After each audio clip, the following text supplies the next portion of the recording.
नमस्कार दोस्तों, स्वागत करते हैं आप सभी का। दोस्तों, बिहार एसआई मेंस का वॉल्यूम 2 का ये प्रैक्टिस सेट है, सभी को पता होना चाहिए। ये जो सेट है ये आपका क्वेश्चन नंबर सेट है। ये आपको शुरू से अंत तक देखना है और अपना स्कोर बताना है कि आप सभी लोग अभी तक कितना स्कोर कर पा रहे हैं और मेंस की जो तैयारी है वो बेहतर तरीके से चल रही है कि नहीं। इसमें आप अभी सभी अपना टेस्ट लगाइएगा और बताइएगा कमेंट करके ज़रूर कि आप कितना स्कोर कर पा रहे हैं। तो चलिए वीडियो को शुरू से टेस्ट लगाते हैं और देखते हैं कि आज का जो पहला क्वेश्चन है कौन सा पहला क्वेश्चन क्या है। आमारी यानी आमरी संस्कृति कहाँ पनपती है?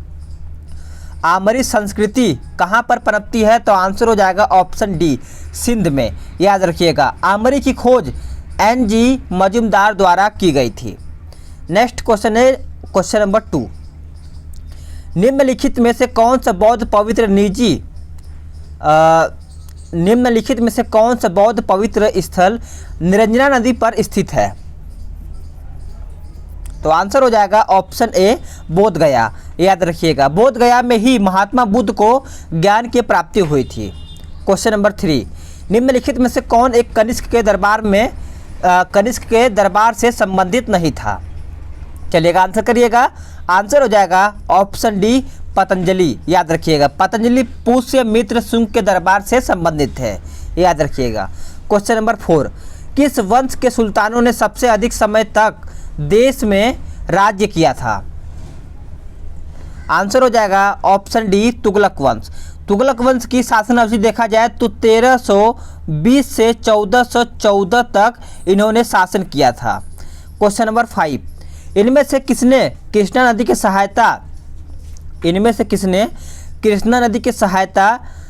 सहायक नदी के दक्षिणी तट पर एक नगर की स्थापना की और उस देवता के प्रतिनिधि के रूप में अपने नए राज्य पर शासन करने का दायित्व लिया, जिसके बारे में माना जाता है कि कृष्णा नदी से दक्षिण की ओर समस्त भूमि उस देवता की है? तो आंसर इसका हो जाएगा ऑप्शन सी, हरिहर प्रथम। याद रखिएगा, विजयनगर राज्य की राजधानी हम्पी थी जो तुंगभद्रा नदी के तट पर अवस्थित है। Question number 6। अकबर के सैन्य अभियानों को कालानुक्रम सजाइए। तो आंसर आपका सी हो जाएगा 1 2, यानी 1 फिर 2 फिर आपका 4 हो जाएगा, फिर 3 होगा, फिर 5 फिर 6। इस तरीके से आपका आंसर सही हो जाएगा। क्वेश्चन नंबर 7 पे आते हैं कि चांदी का सिक्का रुपया सर्वप्रथम किसने चलाया था? तो आंसर हो जाएगा ऑप्शन सी, शेरशाह सूरी ने। याद रखिएगा, चांदी का यह सिक्का 178 ग्रेन यानी करीब 11.5 ग्राम का होता था उस टाइम। Question number 8। पलासी की लड़ाई किस नदी के तट पर हुई थी? पलासी की लड़ाई किस नदी के तट पर हुआ था? तो ऑप्शन बी हो जाएगा, भागीरथी। अब बात करेंगे कि पलासी की लड़ाई हुआ कब था। तो याद रखिएगा 23 जून 1757 ईस्वी में पलासी का लड़ाई हुआ था। Question number 9। देव समाज का संस्थापक निम्न में से कौन था? देव समाज का संस्थापक निम्न में से कौन सा था? तो आंसर याद रखिएगा, शिव नारायण अग्निहोत्री हो जाएगा। देखिए, अगर बात करें कि देव समाज की स्थापना कब हुआ था तो 16 फरवरी। याद रखिएगा, 16 फरवरी 1887 में इसका स्थापना हुआ था। नेक्स्ट क्वेश्चन पे आते हैं, क्वेश्चन नंबर 10। गांधी इरविन समझौते में गांधी जी ने सरकार की कुछ शर्तों को स्वीकार कर लिया। उन शर्तों में निम्नलिखित में से कौन सी शर्तें नहीं थी? चलिएगा आंसर करिएगा सभी लोग। आंसर हो जाएगा ऑप्शन बी, कांग्रेस ब्रिटिश सामान का बहिष्कार नहीं करेगा। ये आपका उस टाइम शर्त नहीं थी। अब याद रखिएगा कि इरविन समझौता हुआ कब था तो 5 मार्च 1931 में गांधी इरविन समझौता हुआ था। नेक्स्ट क्वेश्चन है क्वेश्चन नंबर 11। आधुनिक भारत में स्थानीय सरकार का पथ प्रदर्शक सामान्यतः किसे माना जाता है? तो आंसर आपका हो जाएगा ऑप्शन ए, रिपन। देखिए, लॉर्ड रिपन का भारत का वायसराय कब से कब तक था? तो 1880 से 84 तक लॉर्ड रिपन था। याद रखिएगा। Question number 12। मोहम्मद गौरी की भारत विजय तथा नव स्थापित तुर्की सल्तनत के इतिहास का प्रत्यक्ष विवरण किस ग्रंथ से मिलता है? चलिएगा आंसर करिएगा। आंसर हो जाएगा ऑप्शन सी, यानी तबगात ए नासरी, याद रखिएगा, वेरी इंपॉर्टेंट क्वेश्चन है आपका। अब आते हैं नेक्स्ट क्वेश्चन पे। निम्नलिखित में से किस वंश के राजा अपने मातृ नामों से लक्षित होते थे? चलिएगा आंसर करिएगा। आंसर हो जाएगा ऑप्शन डी सातवाहन। और हाँ, आप सभी लोग बोल रहे हैं कि लूसेंट का जो पेजेस मैंने शुरू किया था वो शुरू किया जाए, तो शुरू होगा। उसको शाम में लाइव क्लास के रूप में आपको प्रैक्टिस प्रोवाइड किया जाएगा, तो आप सभी लोग परेशान न होइएगा। उसको सेटअप यानी तैयार किया जा रहा है, तभी आपको ये लाइव क्लास मिलेगा। चलिएगा क्वेश्चन नंबर 14 देखते हैं कि सूची 1 और सूची 2 को सुमेलित करके बताना है। तो इस तरीके से आप देखिए, फिर आंसर करिएगा। तो आंसर आपका डी हो जाएगा, यानी शैलकृत रथ आपका महाबलीपुरम में चला जाएगा। कैलाश मंदिर आपका एलोरा में चला जाएगा। बृहदेश्वर मंदिर देखा जाए तो आपका तंजावुर में चला जाएगा। और पार्वती मंदिर आपका कचना कुठार में चला जाएगा। डी आपका राइट आंसर हो जाएगा। क्वेश्चन नंबर 15, समतल दर्पण द्वारा बनी प्रतिबिंब है। समतल दर्पण द्वारा बनी प्रतिबिंब आपका आभासी होता है, यानी इस तरीके से देखा जाए तो समतल दर्पण द्वारा बना प्रतिबिंब सीधा तथा वस्तु के बराबर होता है। नेक्स्ट क्वेश्चन है क्वेश्चन नंबर 16, विद्युत बल्ब में निम्न दाब पर नाइट्रोजन या ऑर्गन गैस की कुछ मात्रा इसलिए भरी जाती है जिसमें तंतु का वाष्पन न हो पाए, यानी बी आपका राइट आंसर हो जाएगा क्वेश्चन नंबर 16 का, याद रखिएगा सभी लोग। नेक्स्ट क्वेश्चन है क्वेश्चन नंबर 17, किसी पिंड के वेग समय का ग्राफ सरल रेखा में आता है तथा मूल बिंदु से गुजरते हुए एक्स अक्ष को छूता है, पिंड गतिशील है। चलिएगा आंसर करिएगा। आंसर होगा ऑप्शन ए समान त्वरण, याद रखिएगा। अब आते हैं अगले क्वेश्चन पे, क्वेश्चन नंबर 19, ऊंचाई पर उड़ते हुए विमान के केबिन के अंदर का दाब यानी दबाव डैश होता है। जो केबिन के अंदर का दबाव पूछा गया है तो वो क्या होता है? तो आपका ऑप्शन सी हो जाएगा, यानी बाहर की तुलना में अधिक होता है, याद रखिएगा। नेक्स्ट है क्वेश्चन नंबर 20, बाईफोकल लेंस का आविष्कार किसने किया था?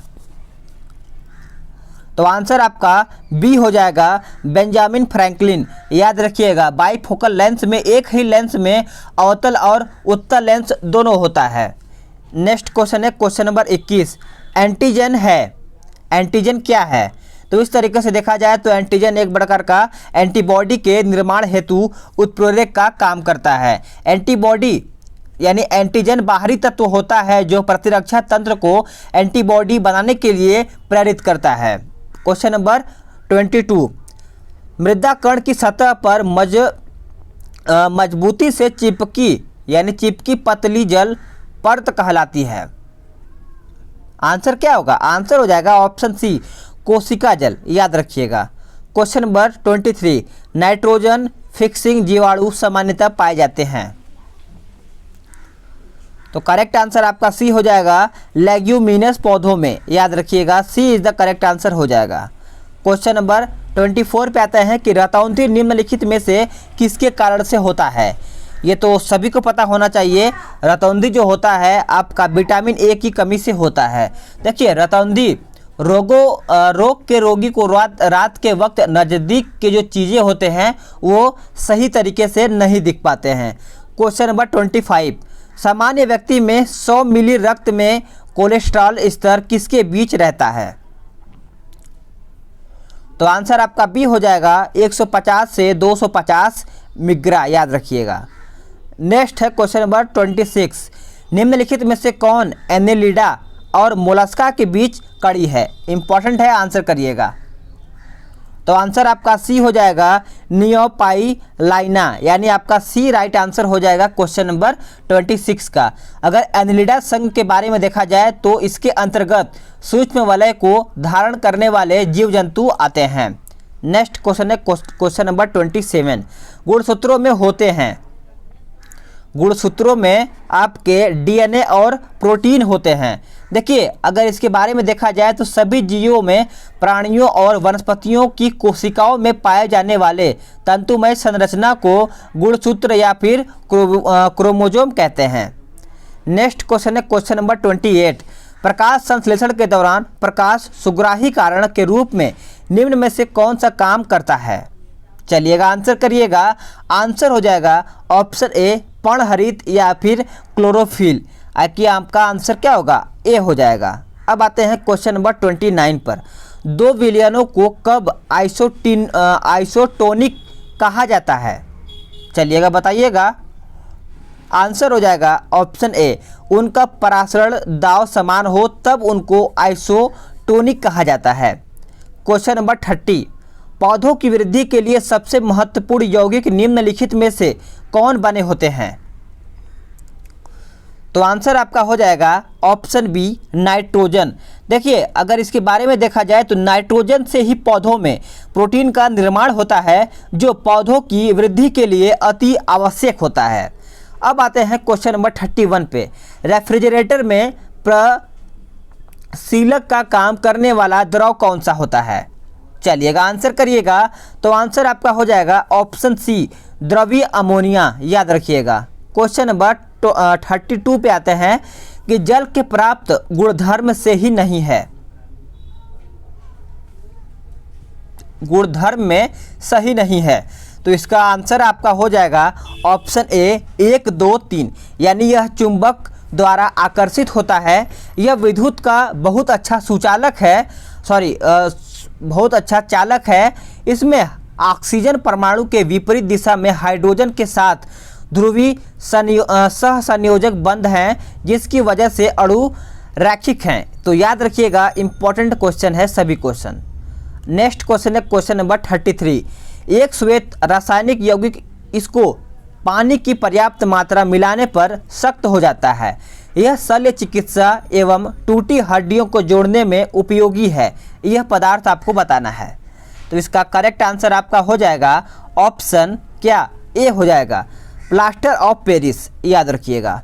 Question number 34। प्रति अम्ल के रूप में प्रयोग किए जाने वाला क्षारक क्या है?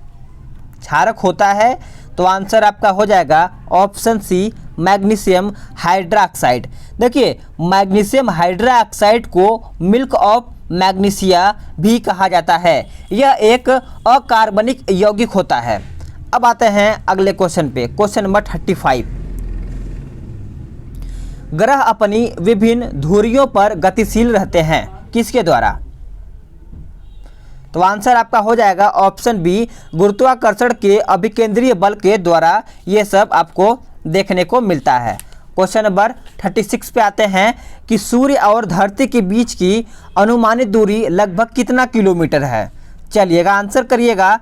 तो आंसर आपका हो जाएगा ऑप्शन बी 14.96 गुणे 10 के पावर 7 किलोमीटर आपका हो जाएगा। ठीक है। अब आते हैं नेक्स्ट क्वेश्चन के ऊपर। Question number 37। वलय क्रिया किसका परिणाम है? वलय क्रिया किसका परिणाम है? तो आपका उत्तर सी हो जाएगा पर्वत निर्माणकारी बल। तो याद रखिएगा, अगर शैल स्तरों में उत्पन्न मोड़ को वलय कहते हैं। जब वलय प्राप्त ऊपर की ओर अपनत होता है तो उसे अपनति वलय कहा जाता है। Question number 38। और हाँ, पीडीएफ डाउनलोड करना चाहते हैं तो आपको डिस्क्रिप्शन में लिंक मिलेगा, वहाँ से पूरा बुक का पीडीएफ आप डाउनलोड कर लीजिए एक ही बार। इको साउंडिंग तकनीक का उपयोग किया जाता है। इको साउंडिंग तकनीक का उपयोग किया जाता है। तो आंसर आपका ए हो जाएगा समुद्र की गहराई नापने के लिए। याद रखिएगा। और सोनार का पूर्ण रूप सभी को पता होना चाहिए, sound navigation and ranging. Question number 39। El Nino क्या है? चलिएगा आंसर करिएगा। तो आंसर आपका सी हो जाएगा पेरू के पश्चिमी तट पर प्रभावित उष्म जलधारा। Question number 40। वायुमंडल में कार्बन डाइऑक्साइड का प्रतिशत बढ़ जाने पर निम्नलिखित में से क्या घटित नहीं होता है? तो आंसर आपका सी हो जाएगा समुद्र तट पर, यानी समुद्र तट घट जाएगा। Question number 41। मुख्यतः निम्न गैस ग्लोबल वार्मिंग के लिए जिम्मेदार है।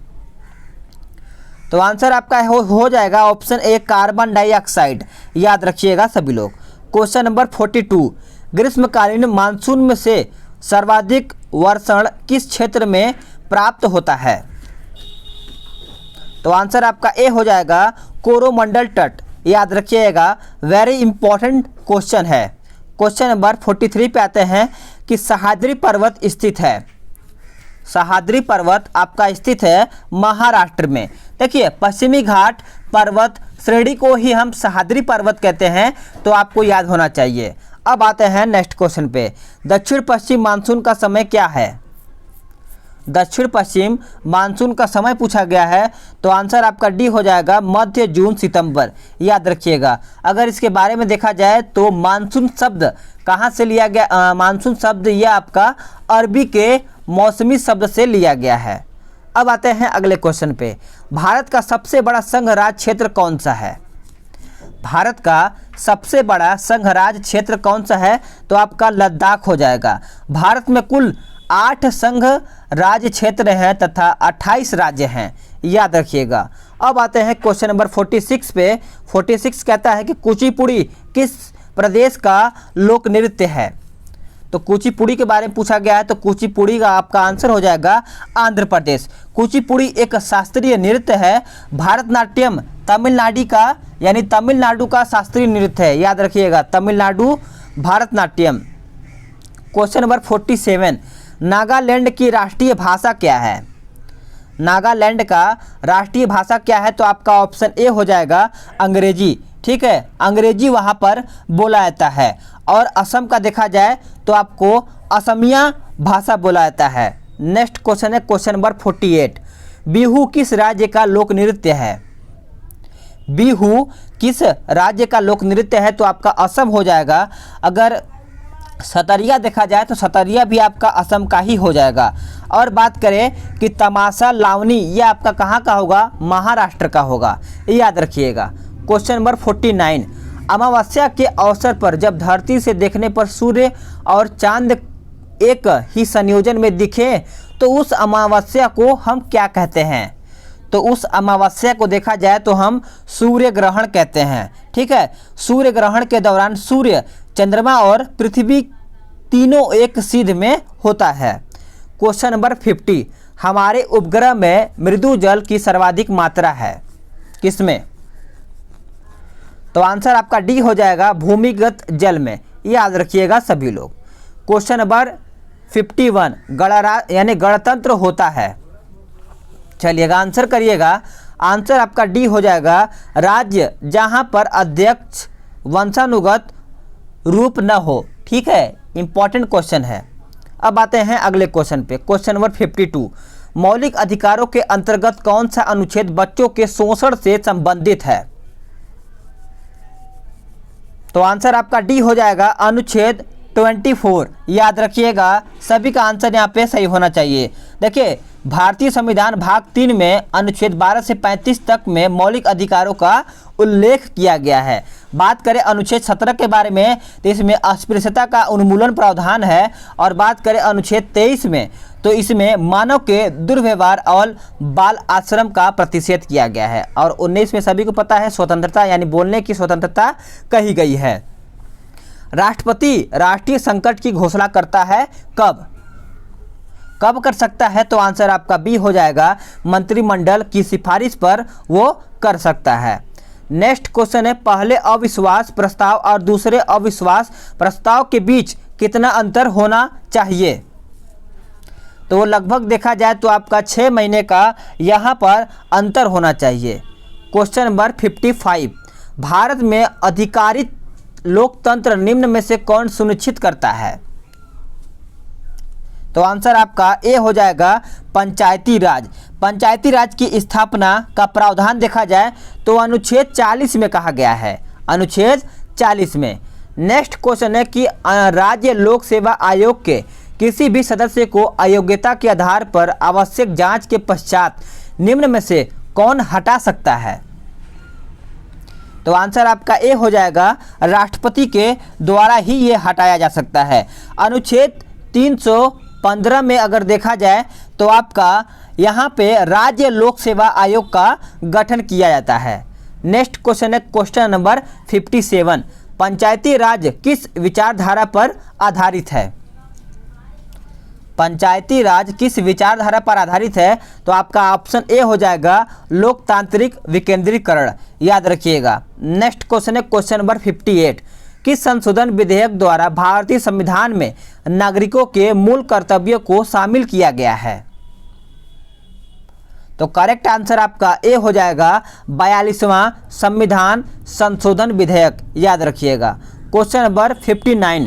छाया मंत्रिमंडल किस रीति यानी छाया मंत्रिमंडल की रीति कहाँ शुरू हुई? तो याद रखिएगा ये आपका ग्रेट ब्रिटेन में शुरू हुआ था। छाया मंत्रिमंडल ब्रिटिश मंत्रिमंडलीय प्रणाली की अद्वितीय संस्था है। याद रखिएगा। Question number 60। भारत के संविधान की उद्देशिका में कितने प्रकार के न्याय की व्यवस्था की गई है? तो देखा जाए तो आंसर आपका बी हो जाएगा 3 प्रकार का यहाँ पर व्यवस्था किया गया है। क्वेश्चन नंबर 61 पे आते हैं कि जब भारत के उपराष्ट्रपति को राष्ट्रपति के स्थानांतरण रूप में काम करना हो तो उन्हें किसका वेतन प्राप्त होता है? तो आंसर आपका बी हो जाएगा राष्ट्रपति का। अनुच्छेद 65 के तहत उपराष्ट्रपति राष्ट्रपति के रूप में कार्य कर सकते हैं। Question number 62। एनाटॉमी विज्ञान की एक शाखा है जिसमें अध्ययन किया जाता है किस चीज़ का? तो चलिएगा आंसर करिएगा। आंसर आपका ए हो जाएगा जानवरों और पौधों की संरचना का। अगला क्वेश्चन है कि द इनहेरिटेंस ऑफ लॉस की लेखिका का नाम क्या है? तो आंसर देख लीजिए और ऑप्शन भी देखिएगा। तो बी आपका हो जाएगा किरण देसाई। बाराबती स्टेडियम कहाँ पर अवस्थित है? बाराबती स्टेडियम कहाँ पर अवस्थित है? तो आपका कटक उत्तर हो जाएगा। नेक्स्ट क्वेश्चन है कि पीतल में कौन सी धातुएं होती हैं? पीतल में कौन सी धातुएं होती हैं? तो आंसर आपका डी हो जाएगा तांबा एवं जस्ता। पीतल एक मिश्र धातु है जिसमें पीतल में तांबा 70% और जस्ता देखा जाए तो 30% होता है। नेक्स्ट क्वेश्चन है क्वेश्चन नंबर 66। कोरोना वायरस 2019 का पहला केस कहाँ सामने आया था? तो कोरोना वायरस के बारे में सभी को पता होना चाहिए। वुहान में आया था, जिसमें वुहान चीन शहर में कोरोना वायरस का पहला केस आया था जिसने। अगला क्वेश्चन है कोरोना वायरस का सीधा प्रभाव मानव शरीर में कहाँ पर पड़ता है? तो देखा जाए तो आंसर आपका ए हो जाएगा श्वसन तंत्र पर सबसे पहले वहीं पर प्रभाव पड़ता है। नेक्स्ट क्वेश्चन पे आते हैं क्वेश्चन नंबर 68। विश्व पर्यावरण दिवस किस तिथि को मनाया जाता है? तो देखा जाए तो आपका आंसर ए हो जाएगा 5 जून को पर्यावरण दिवस के रूप में मनाया जाता है। अगर इसका थीम देखा जाए तो बीट एयर पॉल्यूशन हो जाएगा इसका थीम। तो थीम भी याद रखिएगा। निम्न में से किस राज्य से होकर कर्क रेखा नहीं गुजरती है? तो याद रखिएगा इनमें से कौन सा है? तो आपका मेघालय हो जाएगा। कर्क रेखा 8 राज्यों से होकर के गुजरती है, ये तो सभी को पता होना चाहिए। गुजरात, राजस्थान, मध्य प्रदेश, छत्तीसगढ़, झारखंड, पश्चिम बंगाल, त्रिपुरा और मिजोरम हो जाएगा सभी लोगों का। नेक्स्ट क्वेश्चन पे आते हैं क्वेश्चन नंबर 70। बनरघट्टा राष्ट्रीय उद्यान किस राज्य में अवस्थित है? बनरघट्टा राष्ट्रीय उद्यान किस राज्य में अवस्थित है? तो आंसर आपका डी हो जाएगा कर्नाटक में। ठीक है, याद रखिएगा। रोहिला राष्ट्रीय उद्यान देखा जाए तो आपका हिमाचल प्रदेश में पड़ता है। ठीक है, अगर बात करें कि आपका इंटाकी राष्ट्रीय उद्यान कहाँ पर पड़ता है? तो नागालैंड में पड़ता है। नेक्स्ट क्वेश्चन है कि गुरुमुखी लिपि का आरंभ किसने किया था? गुरुमुखी लिपि का आरंभ किसने किया था? तो आंसर आपका बी हो जाएगा गुरु अंगद देव। ठीक है, गुरु अंगद देव सिखों के दूसरे गुरु थे, याद रखिएगा। Question number 72। राष्ट्रीय आय एक अन्य नाम है, यानी किसका एक अन्य नाम है? तो आंसर हो जाएगा बाजार कीमत पर, यानी NNP, याद रखिएगा। Question number 73। मांग प्रेरित मुद्रास्फीति सिद्धांत तब उत्पन्न होती है जब, यानी कब उत्पन्न होता है? तो मुद्रा आपूर्ति में आवश्यकता से अधिक वृद्धि होता है तब। बी आपका राइट आंसर हो जाएगा। क्वेश्चन नंबर 74 पे आते हैं कि नाबार्ड किसका नाम है? नाबार्ड किसका नाम है? तो याद रखिएगा गैर बैंकिंग वित्तीय संस्था का नाम है। नाबार्ड का पूरा नाम देखा जाए तो राष्ट्रीय कृषि और ग्रामीण विकास बैंक हो जाएगा। नाबार्ड की स्थापना देखा जाए तो तो 12 जुलाई, याद रखिएगा 12 जुलाई 1982 में नाबार्ड की स्थापना की गई थी। क्वेश्चन नंबर 75, भारत में कागज यानी भारत में कागजी नोट को जारी करने का पूर्ण अधिकार किसके पास है? तो करेक्ट आंसर आपका सी हो जाएगा, भारतीय रिजर्व बैंक के पास होता है। अब आते हैं अगले क्वेश्चन पे। क्वेश्चन नंबर 76, निम्नलिखित में से कौन सा भारत सरकार का कर नहीं है? कर पूछा गया है, तो याद रखिएगा भारत सरकार का कर पूछा गया है तो आपका ऑप्शन सी हो जाएगा, भू राजस्व कर। ठीक है, भू राजस्व कर वसूली राज्य सरकार द्वारा की जाती है। क्वेश्चन नंबर 77 पे आते हैं कि बाजार किसे कहते हैं? बाजार किसे कहते हैं? ऑप्शन डी राइट आंसर हो जाएगा, जहां दो से अधिक व्यक्तियों के बीच क्रय विक्रय होता है उसी को हम बाजार के रूप में कहते हैं। क्वेश्चन नंबर 78, बी के चतुर्वेदी कमेटी ने निम्नलिखित में से किससे संबंधित कार्य किया? तो 78 का आंसर डी हो जाएगा, तेल क्षेत्र में कीमत सुधार। डी आपका करेक्ट आंसर हो जाएगा। अब आते हैं 79 पर। भारत में हरित क्रांति का एक और नाम बताना है आपको। एक और क्रांति का नाम कौन सा है? तो आंसर आपका ए हो जाएगा, बीज उर्वरक और सिंचाई क्रांति। सभी का आंसर यहाँ पे ए होना चाहिए। भारत में हरित क्रांति की शुरुआत कब हुआ था? तो 1966 से 67 के बीच में इसका शुरुआत हुआ था। नेक्स्ट क्वेश्चन है क्वेश्चन नंबर 80 और लास्ट का क्वेश्चन है। इसको देखिएगा कि मुद्रास्फीति के संदर्भ में कौन सा कथन सत्य है? तो डी आंसर हो जाएगा आपका, ऑप्शन डी, यानी 2 और 3, कीमत स्तर में वृद्धि हो जाती है, लोगों की क्रय शक्ति बढ़ जाती है। तो डी आपका राइट आंसर हो जाएगा। तो फ्रेंड, आप सभी लोग का 80 क्वेश्चन समाप्त हो चुका है वॉल्यूम 2 का। ठीक है, अब आप अगर पीडीएफ डाउनलोड करना चाहते हैं तो पूरा बुक का पीडीएफ आप डाउनलोड कर लीजिए। आपको डिस्क्रिप्शन में लिंक मिलेगा, वहां से जाइए, पूरा A to Z डिटेल के साथ आप बुक को डाउनलोड कर लीजिए और रिवीजन जितना करना चाहते हैं रिवीजन कीजिए। इसमें बहुत ही क्वेश्चन अच्छा दिया गया है। तो चलिए आज के लिए यहीं पर वीडियो को शेयर कर दीजिएगा। अगर वीडियो पसंद आए तो वीडियो को लाइक और ज़्यादा लोगों के पास शेयर करें ताकि इस वीडियो के माध्यम से और भी लोग अपना प्रैक्टिस बेहतर कर पाएँ। तो चलिए आज के लिए यहीं पर रुकते हैं।